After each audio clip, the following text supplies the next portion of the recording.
Thanks, Latavia. I guess it means it's going to be a good weekend to get planting. Oh, absolutely. Of course, with summer only a few weeks away, many people are outside prepping their gardens for the warmer weather. So joining us to give us her tips and tricks is Niki Jabbour. Okay. What do you have in your garden this year? Oh my goodness. Well, now that the weather is finally warm, I'm just in full planting mode. Okay. Yesterday, the day before, today, I'm just going to be planting. So I'm doing my containers. Okay. I'm planting vegetables in my raised beds. A lot is going on. One thing I did yesterday, actually, I planted up this herbal tea garden.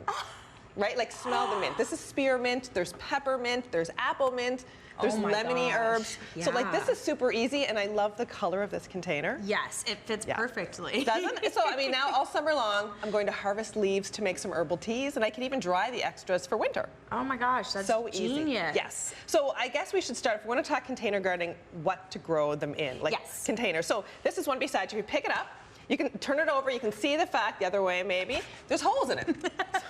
So when you're picking out a container, you want one that has drainage holes. Okay. Because overwatering is the quickest way to kill your plants. Oh, that's what I do. Right? Okay, So yeah, and Mother Nature with rains and stuff that we get, the downpours, you want good drainage. So buy pots with good drainage. Okay. If they come with no drainage holes, add some. Just a drill hole in the bottom. Or you can use like fabric planters like these. They come in all sorts of sizes and, you know, different shapes, even like longer beds and such. And these are great for like tomatoes. Right. Or peppers, you know, plants like that, because they're breathable, they're free draining, so fabric pots are great, or you can get window boxes, planters, hanging baskets, so they're all fantastic. Okay, so then what kind of soil do we use? Oh, that's a great question. Potting mix, it's a great question. So you want potting mix, something that's very lightweight. You can't use garden soil, you can't go dig up soil from your garden and put it in a pot, because every time you water, it's just gonna compact more and more, and there'll be no air, like pockets left in that soil, and the plants will not like it.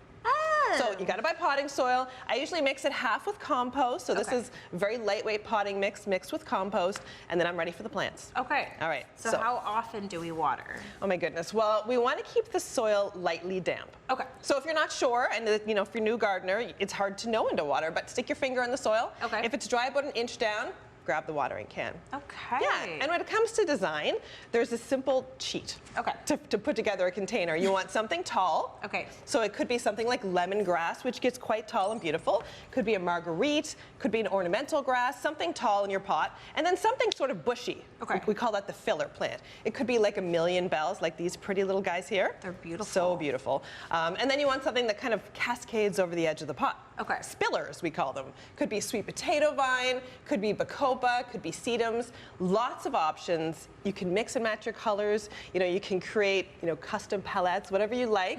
But just grow something that makes you happy.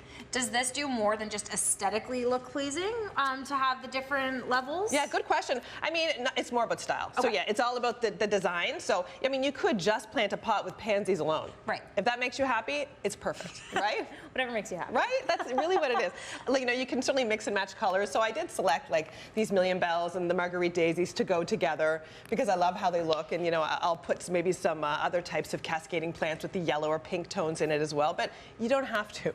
You could create any colors you like in your containers. Amazing. And you're also an author. So talk to us a little bit about your book. Well, I have written 4 books on food gardening. Yes. So I specialize in growing food. Yes. Why is it so important in this economy?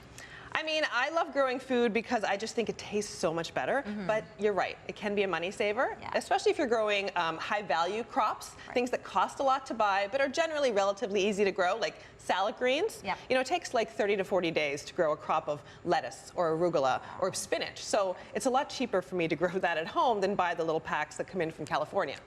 Right? I mean, so yeah. But even things like cherry tomatoes, a lot of things are more expensive to buy now. So some of these can be grown in containers, as well as raised garden beds. Amazing. Yeah, all right, well, so we easy. have linked your book so people can get your tips and tricks. And thank you so much for joining us, as thanks always. for having me. I appreciate it. Oh, well, we're going to stay with these happy flowers, and CTV Morning Live will be right back after this.